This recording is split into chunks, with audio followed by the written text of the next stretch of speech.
Assalamualaikum warahmatullahi wabarakatuh. Yang terhormat Ibu Dian Prima Safitri selaku dosen pemangku mata kuliah implementasi kebijakan. Di sini kami dari kelompok 2 yang beranggotakan saya Sila Rosalina selaku moderator dan rekan saya ada Fazila Safitri Ananda, Marzila Putri, dan Jana Marvela. Untuk tidak memperpanjangkan waktu, langsung saja saya serahkan kepada pemateri untuk memaparkan materinya. Kepada Marzila Putri, waktu dan tempat kami persilakan. Yang pertama, evaluasi kebijakan pendidikan, jurnal internasional. Tujuan dari penelitian ini adalah untuk mengeksplorasi evaluasi kebijakan pendidikan. Metode yang digunakan adalah studi literatur, di mana penulis mengumpulkan berbagai dokumen evaluasi kebijakan pendidikan. Berdasarkan hasil penelitian, evaluasi kebijakan pendidikan merupakan kegiatan yang bertujuan untuk menentukan apakah suatu kebijakan pendidikan sesuai dengan kriteria yang telah ditetapkan dan memberikan dampak yang nyata kepada masyarakat. Jurnal ini memberikan latar belakang mengenai pentingnya evaluasi kebijakan pendidikan.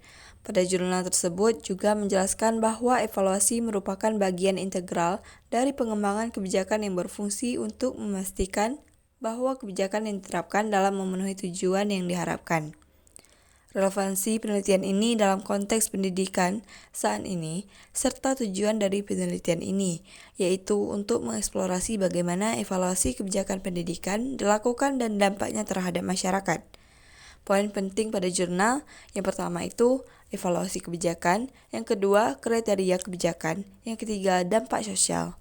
Pendekatan ini mencangkup analisis kontekstual, proses dan hasil untuk menilai efektivitas kebijakan. Kelebihan jurnal.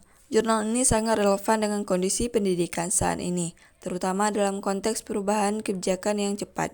Penggunaan metode kualitatif dengan studi pustaka memberikan wawasan yang mendalam tentang topik yang dibahas. Kekurangannya, meskipun analisis kualitatif memberikan wawasan mendalam, kurangnya data kuantitatif dapat membatasi generalisasi temuan. Jurnal lebih banyak membahas aspek evaluasi tanpa cukup mendalami proses implementasi secara rinci. Jadi dapat disimpulkan, evaluasi kebijakan pendidikan harus dilaksanakan secara berkelanjutan untuk memastikan bahwa kebijakan tetap relevan dan efektif. Hasil evaluasi dapat memberikan wawasan untuk perbaikan yang berkelanjutan, sehingga mendukung pencapaian tujuan pendidikan yang lebih baik. Yang kedua, judul jurnal evaluasi kebijakan layanan rehabilitas narkotika berbasis daring di BNN Provinsi DKI Jakarta, jurnal internasional. Evaluasi kebijakan layanan rehabilitasi narkotika berbasis daring yang diterapkan oleh Badan Narkotika Nasional atau BNN di DKI Jakarta, terutama dalam konteks peningkatan prevalensi penyalahgunaan narkoba selama pandemi COVID-19. Metode yang digunakan adalah kualitatif dengan pendekatan analisis kebijakan. Jurnal terdiri dari analisis mendalam mengenai hasil evaluasi program rehabilitas daring. Temuan menunjukkan bahwa meskipun program ini efektif dalam menjangkau klien dan memberikan kemudahan akses, terdapat berbagai kendala seperti keterbatasan fasilitas dan koneksi internet yang buruk. Jurnal ini memberikan konteks yang kuat mengenai masalah penyalahgunaan narkoba di Indonesia, dengan data yang menunjukkan peningkatan prevalensi dari 1,8% pada 2019 menjadi 1,95% pada 2021.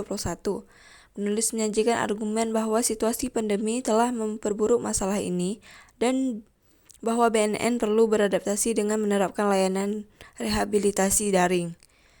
Pendekatan yang diambil dalam penelitian ini adalah formal evaluation approach.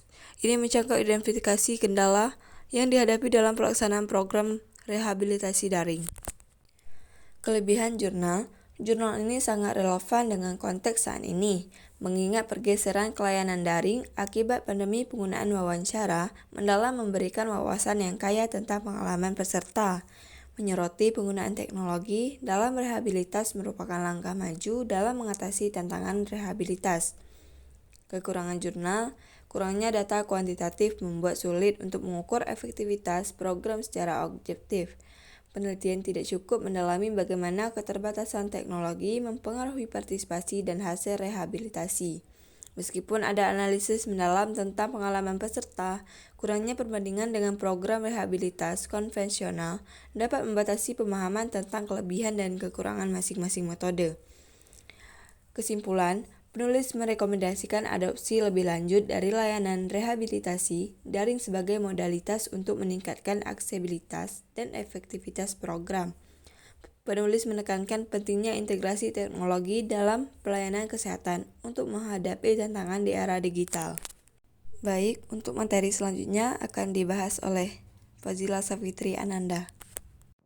Jurnal internasional yang ketiga yang berjudul Layanan Rehabilitas Narkotika Intervensi Berbasis Masyarakat atau IBM di Jawa Barat.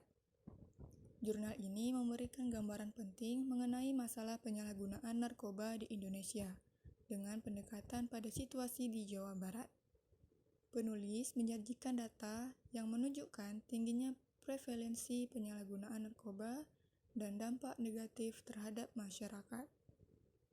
Penelitian ini membahas tentang peningkatan prevalensi penyalahgunaan narkotika di Jawa Barat yang disebabkan oleh berbagai faktor, termasuk situasi ekonomi yang sulit dan stigma sosial.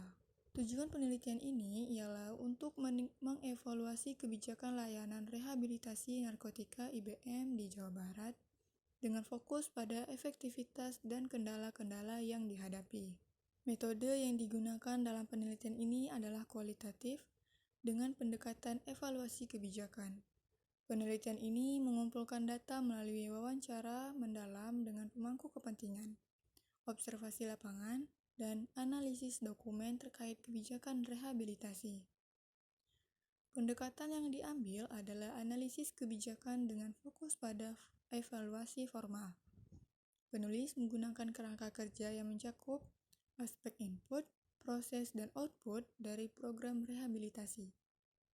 Kelebihan pada jurnal ini ialah jurnal ini sangat relevan dengan kondisi sosial saat ini terkait penyalahgunaan narkotika. Metodologi yang kuat, penggunaan metodologi kualitatif memungkinkan pemahaman yang lebih mendalam tentang pengalaman peserta.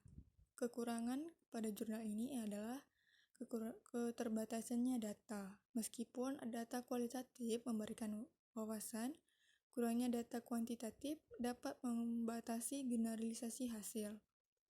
Dukungan yang terbatas. Penelitian menunjukkan bahwa dukungan dari pemerintah daerah masih kurang optimal, yang dapat mempengaruhi efektivitas program. Kesimpulan pada jurnal ini ialah penelitian ini memberikan kontribusi signifikan dalam bidang evaluasi kebijakan layanan rehabilitasi narkotika berbasis masyarakat.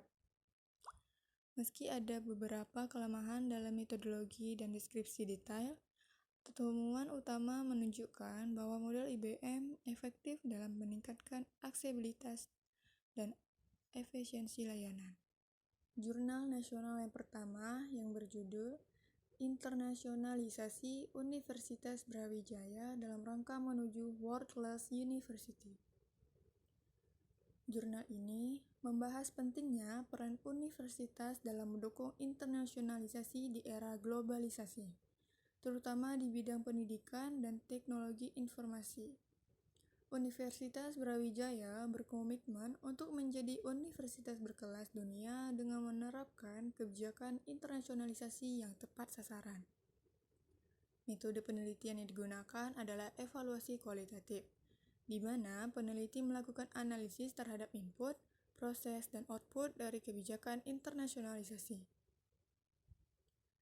Hasil penelitian menunjukkan bahwa pelaksanaan kebijakan internasionalisasi di Universitas Brawijaya mengalami ketidakseimbangan antara input, proses, dan hasil yang diperoleh.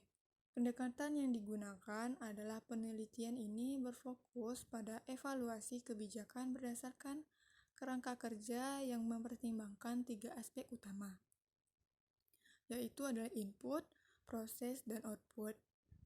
Kesimpulan pada jurnal ini ialah jurnal ini menekankan bahwa untuk mencapai tujuan menjadi universitas berkelas dunia, Universitas Brawijaya perlu memperbaiki dan menyesuaikan kebijakan internasionalisasi yang ada, kerjasama yang lebih baik antara semua pemangku kepentingan, dan perbaikan dalam proses implementasi kebijakan sangat penting untuk mengatasi kendala yang ada.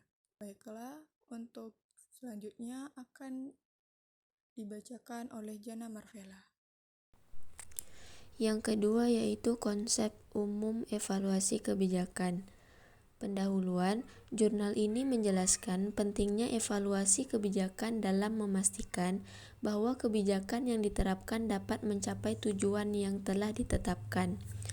Metode yang digunakan dalam penelitian ini adalah studi pustaka. Penulis mengumpulkan dan menganalisis berbagai sumber yang relevan dengan evaluasi kebijakan, serta memberikan pemikiran dan analisis mereka sendiri tentang topik tersebut. Adapun kelebihan dari jurnal ini sangat relevan dengan kebutuhan saat ini dalam memahami bagaimana kebijakan publik dievaluasi. Penggunaan studi pustaka memberikan landasan teoritis yang solid untuk topik yang dibahas, menyediakan gambaran yang menyeluruh tentang tujuan, pendekatan, dan model evaluasi kebijakan. Kekurangan dari jurnal ini yaitu meskipun analisis kualitatif bermanfaat, kurangnya data kuantitatif dapat membatasi generalisasi temuan. Jurnal lebih banyak membahas aspek teori tanpa cukup mendalami bagaimana implementasi kebijakan dilakukan di lapangan. Kesimpulan dari jurnal ini yaitu pemahaman konsep evaluasi kebijakan sangat penting untuk meningkatkan efektivitas dan efisiensi program-program pemerintah. Jurnal ini juga menyarankan perlunya penelitian lebih lanjut untuk mengembangkan metode evaluasi yang lebih baik.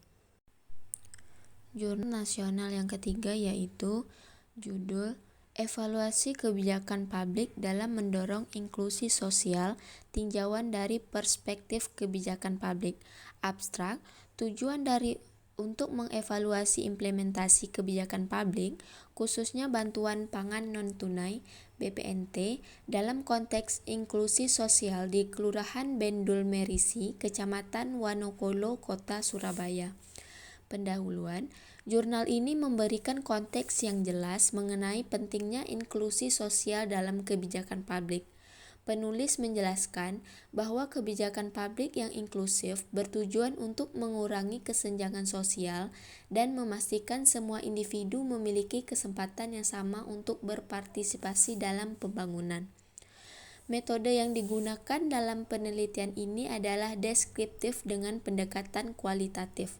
Data dikumpulkan melalui observasi, wawancara, dan dokumentasi. Pendekatan ini memungkinkan peneliti untuk menggali informasi mendalam mengenai pengalaman masyarakat terkait implementasi BPNT dan bagaimana kebijakan tersebut berkontribusi terhadap inklusi sosial. Adapun kelebihan dari jurnal ini yaitu jurnal ini sangat relevan dengan isu-isu terkini mengenai inklusi sosial dan kebijakan publik di Indonesia. Penggunaan pendekatan kualitatif memungkinkan peneliti untuk mendapatkan wawasan yang mendalam tentang pengalaman masyarakat. Kekurangan dari jurnal ini yaitu kurangnya data kuantitatif dapat membatasi generalisasi temuan. Penelitian ini berfokus pada BPNT tanpa membandingkannya dengan kebijakan lain yang mungkin memiliki pendekatan berbeda terhadap inklusi sosial. Tidak adanya studi kasus dari daerah lain membuat sulit untuk menarik kesimpulan yang lebih luas tentang efektivitas kebijakan serupa di konteks yang berbeda. Kesimpulan dari jurnal ini yaitu penulis menyimpulkan bahwa meskipun BPNT telah memberikan kontribusi positif terhadap inklusi sosial, ada kebutuhan mendesak untuk memperbaiki aspek pendataan dan sosialisasi agar program ini dapat lebih efektif. Baiklah, sekian materi yang dapat kami sampaikan. Terlebih terkurang kami mohon maaf. Akhir kata saya ucapkan terima kasih. Assalamualaikum warahmatullahi wabarakatuh.